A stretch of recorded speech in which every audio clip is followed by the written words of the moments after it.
하나님 말씀 마태복음 14장 14절에서 21절의 말씀입니다.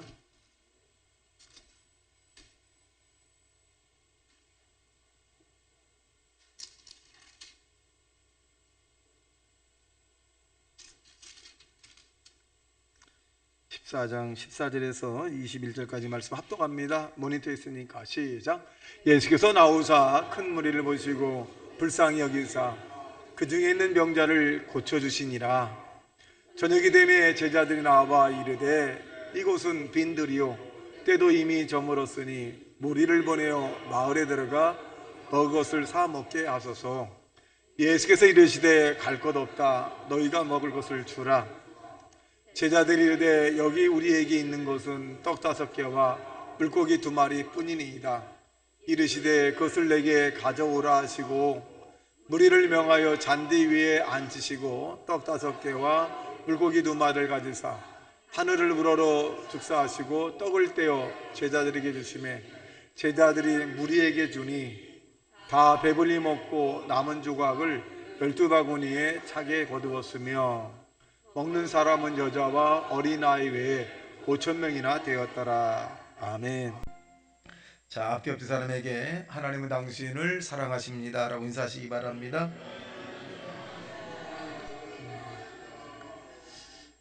자, 오늘 본문에 있는 내용은 오병이어의 기적, 우리가 너무나 잘 아는 그런 내용 가운데 하나입니다. 이 오병이어의 기적은 사복음서에 다 기록이 되어 있는데 그만큼 비중이 크다라고 하는 것입니다. 여러분, 오병이어의 기적의 내용을 우리가 읽어보면서 어떤 느낌을 가졌을까요? 이 내용의 중심 구조는 뭐냐면 불가능을 가능케 하고 안 되는 걸 되게 하고 없는 것을 있게 하시는 절대자 하나님이 살아계시다는 것입니다. 육신의 궁핍함을 하나님은 채워줄 것 같지 않지만 육신의 궁핍함도 하나님께서 채워주시고 여러분의 갈증도 여러분의 문제도 하나님은 해결해 주시는 분이라는 사실을 믿게 되기를 예수님 이름으로 축원합니다. 첫째로 인간의 힘으로 해결할 수 없을 때 하나님은 역사하신다. 15절 보겠어요. 시작. 저녁 때쯤 되매 제자들이 나와 이르되 이곳은 빈들이요 때도 저물었으니 무리를 보내어 들어가 먹을 것을 사 먹게 하소서. 자, 여기에 보면 오병이어가 기적이 나타나기 어려운 그 부분을 제자들이 첫째는 저녁이 되었다는 거예요. 예수님은 이 5,000명이나 되는 그 사람들에게 음식을 제공해 주라고 제자들에게 말을 했는데 제자들은 보니까 저녁이야.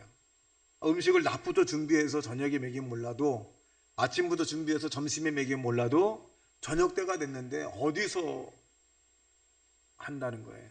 그러니까 이 제자들은 첫째는 저녁이라 안 된다. 두 번째 뭘까요? 이것은 빈들이다. 상점도 없다는 거잖아요. 구할 재료가 없습니다. 세 번째는 뭐냐? 이미 저물었다는 거예요. 저녁인데 보니까 또 저물어 버렸어요. 그러니까 저물었다는 얘기는 뭐냐면 깜깜하다는 건데 할 수 있는 일이 없다는 거예요. 그건 뭐냐? 사람으로서 볼 때 절망이죠. 할 수 있는 일이 없다. 근데 하나님의 기적은 어느 때 일어나느냐? 우리 스스로가 할 수 없다고 포기하면 기적이 일어납니다. 하나님이 도와주시면 가능합니다 라고 할 때 하나님의 기사와 이적과 능력이 나타난다. 즉 이 말은 뭐냐? 인간의 절망은 하나님의 시작이다. 인간의 절망, 인간적으로 절망을 하는 것은 하나님의 시작이야. 그러니까 인간의 절망을 가져다 준 것은 뭐냐면 우리의 자아를 다 깨트리는 거죠. 다 깨트려야 돼요. 나의 자아를 깨트리지 않으면 하나님이 우리를 사용할 수가 없습니다. 그러니까 이 빈들에서 제자들에게 예수님께서 주라고 했는데 이 제자들은 이제 우리가 할 수 있는 일은 없습니다. 할 수 있는 문제를 만났을 때 내가 할 수 있는 일은 없습니다 라고 할 때 하나님의 기적은 시작된다는 사실로 믿게 되기를 주님의 이름으로 축원합니다. 요한복음 15장 7절의 말씀에 보면 너희가 내 안에 거하고 내 말이 너희 안에 거하면 무엇이든지 원하는 대로 구하라 그리하면 이루리라 그랬어요. 원하는 대로 구하라. 너희 안에 소원을 두고 행하시는 일 하나님이시니 그는 너희 안에 자기의 깊으신 뜻을 위하여 너희에게 소원을 주신다라고 말씀했어요. 여러분, 소원이 뭐예요? 이 소원이 여러분의 소원이 아니라 하나님이 저와 여러분에게 준 소원인데 이 소원은 속히 이루어질 것이라는 사실로 믿게 되기를 예수님 이름으로 축원합니다. 내가 물질적인 축복의 소원, 내가 병 고침에 대한 소원, 행복에 대한 소원, 사업에 대한, 직장에 대한 소원, 이런 소원이 있다면 그 소원을 여러분 소멸하지 마세요. 그 소원을 붙잡고 예수님 이름으로 여러분 끝까지 기도하여 응답받는 하나님의 사람이 되시기를 주님의 이름으로 축원합니다.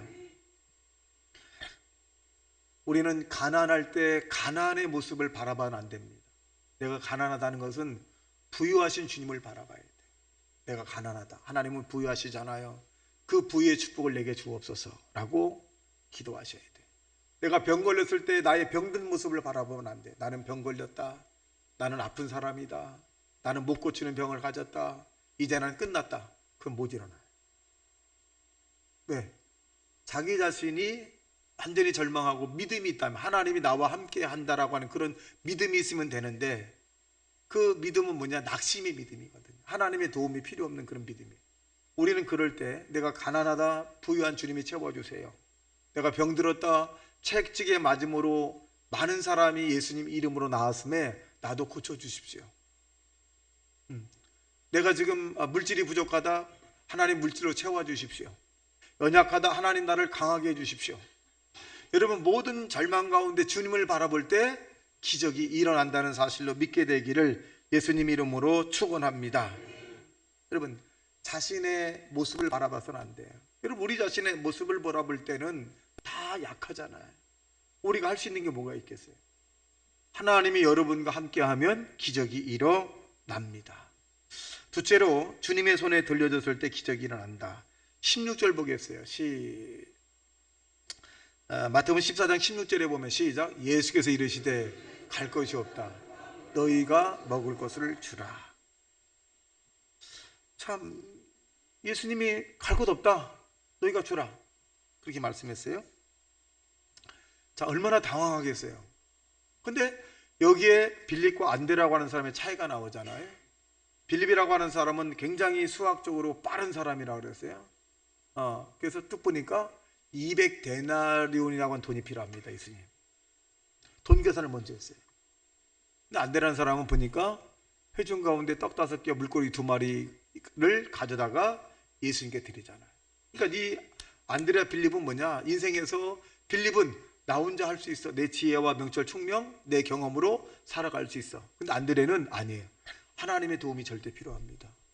하나님이 함께하면 됩니다. 그러니까 우리가 할 수 있다는 것은 뭐냐면 안드레 같은 신앙, 하나님이 나를 도와주면 가능합니다. 하나님이 나를 불쌍히 여기면 나는 고침받을 수 있습니다. 하나님이 나를 기도를 응답해 주시면 나는 부유한 사람이 될 수 있습니다. 하나님이 나와 함께하면 이라고 하는 기적이 여러분의 삶의 고백이 되시길 주님의 이름으로 축원합니다. 이스라엘 백성들이 가나안을 향해 진격할 때 거의 이제 가나안 땅에 다 왔을 때 모세가 정탐꾼을 12명을 보냈잖아요. 보냅니다. 근데 10명은 뭐라 그러느냐? 그들의 키는 광대하고 힘이 세서 네필의 후손이기 때문에 우리가 그들을 이길 수 없다. 그랬어요. 거기에 하나님이라는 단어가 나오질 않아요. 하나님이 우리를 도와주면 이런 단어가 안 나와요. 그러니까 현상만 본 거예요. 근데 갈렙과 여호수아라는 사람은 뭐라냐? 하나님이 우리와 함께하면 저들이 아무리 강대하고 아무리 힘있고 아무리 능력이 많아도 우리의 밥이다. 여러분, 우리가 골리앗을 앞에 선 다윗을 보십시다. 다윗은 초립동에 15에서 17살이에요. 초립동. 근데 이 골리앗은 3m가 되는 큰 거인입니다. 사람들이 그렇게 얘기합니다. 너무 골리앗이 크기 때문에 싸우면 안 된다, 우리가 진다, 너무 크기 때문에. 여러분, 다윗은 뭐라 그랬을까요? 크기 때문에 잘 맞는다, 내 돌에. 여러분, 문제가 크다는 것은 하나님의 응답이 빠르게 온다는 사실을 믿게 되길 주님의 이름으로 축원합니다. 문제가 있다는 것은 하나님의 응답을 받을 수 있는 기회다. 몸이 아프다는 것은 하나님의 치료가 임할 기회다. 내가 약하다는 것은 하나님이 나를 건강하게 해줄 만한, 또 강하게 해줄 만한 그런 기회가 우리에게 주어졌다는 사실로 믿게 되기를 주님의 이름으로 축원합니다. 그래서 위기라고 하는 것은 뭐냐면 기회라고 그러잖아요. 위기가 왔다, 기회다. 거꾸로 하면 기회잖아요. 그래서 우리가 예수님 손에 얹게 되면 5,000명이 먹고도 12광주리가 남는다.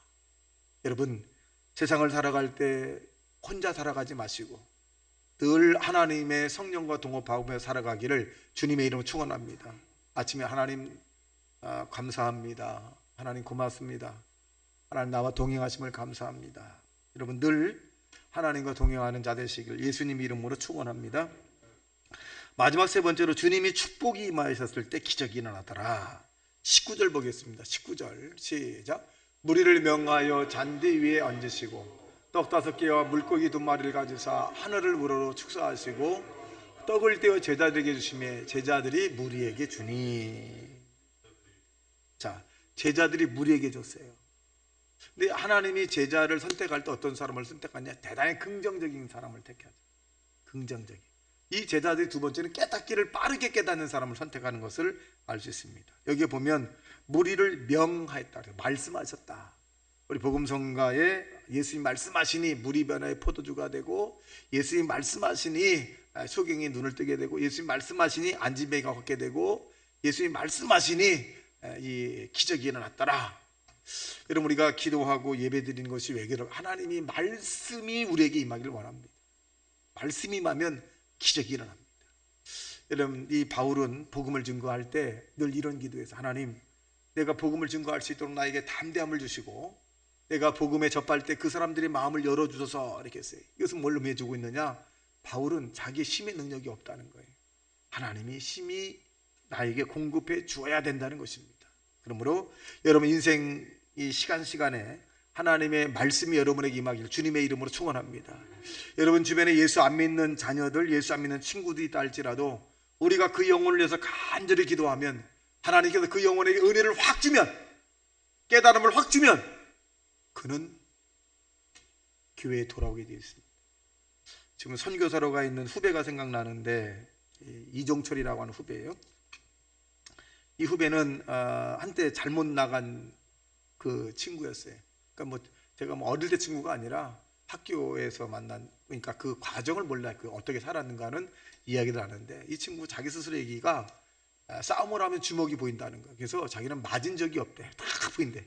우리는 싸움을 하면 할 줄도 모르고, 저는 사람을 때려봤는데 2번 때려봤나, 그 학교 다닐 때 한 대를 때려봤는데 밤새도록 잠을 못 잤어요. 왜냐하면 얼마나 아플까, 걔가 한 대 때렸는데 얼마나 아플까. 그래서 내가 아침에 일찍 가가지고 박세진한 친구인데 내가 미안하다, 내가 잘못했다 그러고 그냥 풀었어요.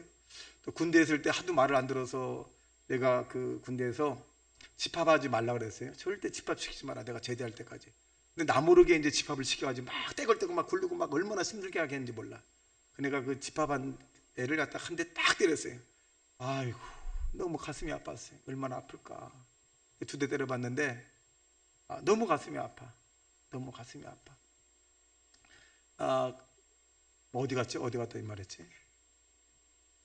네? 왜 이 때린 얘기가 나오지? 네? 선교사 이종철이야. 그 친구가 주먹이 이제 보인다고 하니까 안 맞는다는 거예요. 근데 이 이종철의 엄마는 늘 기도한다는 거예요. 그래서 어머니가 세상을 떠나고 난 다음에 주목세계로 갑니다. 주목세로 가서 이제 막 하는데, 어느 날 이제 친구들과 이렇게 하다가 이제 싸움이 붙었다는 거예요. 그러니까 원래 싸움을 잘해. 등치도 좋고 싸움을 잘하는데, 싸움을 하는데 어느 순간에 주먹이 안 보인대. 시컨 두들겨 맞대. 시컨 두들겨 맞대. 그 다음부터 싸움만 하면 맞는다는 거야. 근데 하나님의 음성이 정철아. 즉 자세히 들어보니까 싸움을 하려고 딱 하는데 하늘에서 정철아. 그러니까 그거 듣다가 우당탕탕 터지는 거지. 이분이 깨달은 거예요. 어머니가 살아계실 때 새벽 예배 가서 자기를 위해서 그렇게 기도 많이 했는데 이제 내가 이것을 끝내야 되겠다. 주먹도 손에 안 보이고 며칠 더 얻어 터지니까 이제 안 되겠다.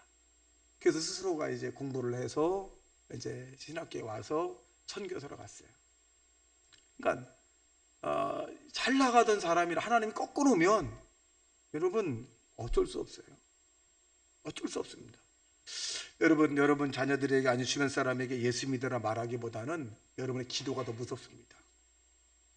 메리 여왕이라고 한 사람은 그때 나라에 대해서 존 낙스라고 하는 목사님이 계셨는데, 나는 천만의 군대보다 존 낙스라고 하는 이 목사님의 기도가 더 무섭다 그랬어요.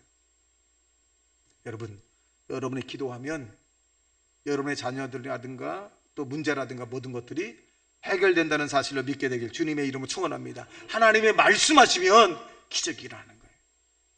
우리 교인들 봐도 하나님이 이끌려서 온 사람이 굉장히 많아요.